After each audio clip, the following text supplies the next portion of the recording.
Hello. The theme of this year's World Poverty Eradication Day on October the 17th is how to empower families and communities and children for poverty reduction, to help those families escape from poverty and stay out of poverty. We've done a lot of research in the last few years looking at how people escape poverty and how they manage to stay out of it. A lot of people sadly fall back in again, but we've been particularly trying to work out how it is that people stay out of poverty once they've got out. And what we've found is that most sustained escapes, as we call them, have come from growth from below. That is, small investments, usually informal, in agriculture, in the rural non-farm economy, in the urban informal sector, and sometimes with migration as part of the package. On the other hand, what we find is that governments are spending a lot of effort on promoting growth from above. So this is medium or large scale and more formal investments supported by big infrastructure quite often. And we've just produced a chronic poverty report on growth, which you'll find online. But it argues that what we need going forwards is a balance between growth from below and growth from above if we want to speed up the process of poverty reduction and really have a chance of eradicating extreme poverty. We don't argue that one is better than the other. They're both necessary, but we need a good balance between them. So for example, even in countries where there's been growth from above, and that has included labor-intensive manufacturing, which has generated lots of jobs, so countries like Bangladesh or Cambodia. Even in these countries, a lot of escapes from poverty and sustained escapes come through growth from below. So there are lots of things that you have to do to encourage growth from below. Women's economic empowerment, definitely part of the picture, supporting the rural non-farm economy, and so on. A lot of things that governments and agencies can find quite difficult to do, and we still need to experiment to find the best ways of doing some of these things. But it's possible to do it. Along the way, we have to take care of the enabling environment, of course.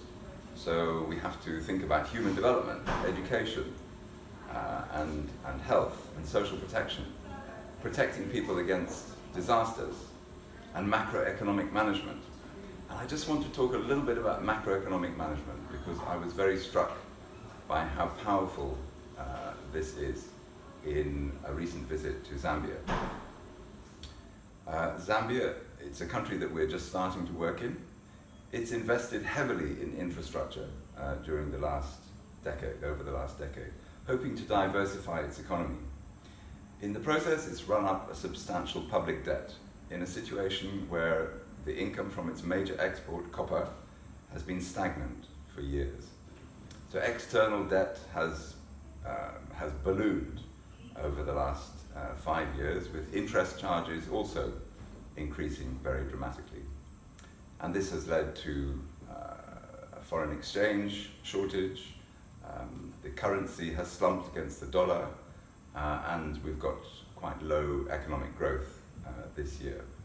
The President of Zambia came to Parliament a few weeks back and announced that 50% of the 2019-20 budget would go on debt servicing, 40% on salaries and wages, leaving only 10% of the budget for services. And now Zambia is faced with a drought in the south and west of the country, which is causing hunger. It has few resources with which to respond because of the debt situation. So this example illustrates the difficulties of running a commodity-dependent economy and the importance of macroeconomic management.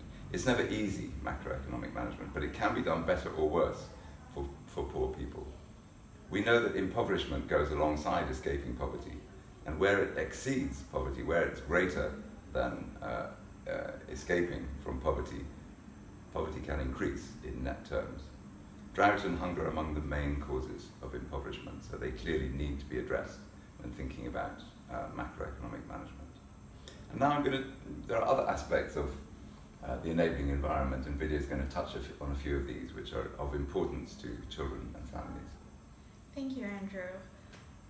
Hearing you speak, I was struck by the question, yes, the enabling environment and growth from below really does matter for poverty reduction. It matters in empowering households, in empowering families to sustain escapes from poverty. But at the same time, how then do we ensure that in empowering families that we also concurrently empower children to ensure that poverty reduction is sustained for future generations? So in thinking about this question, I'm taken back to some of the life histories we've undertaken in sub-Saharan Africa and South and Southeast Asia across 11 and more country studies to understand some of the drivers of sustained escapes from poverty. And what our life histories show with regards to child well-being is that time and time again, children are often being withdrawn from school in order to complement household welfare, for example, in an initial escape out of poverty.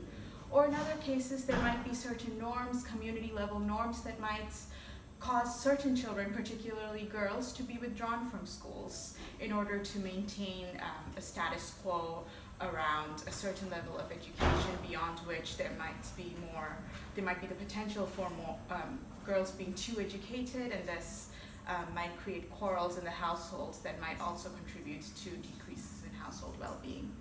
So in these contexts then, where you see children being withdrawn from school for multiple reasons, either to contribute to a sustained escape for the present households, or to maintain these often adverse social and gender norms, what can be done then to ensure that empowering families also effectively empowers children?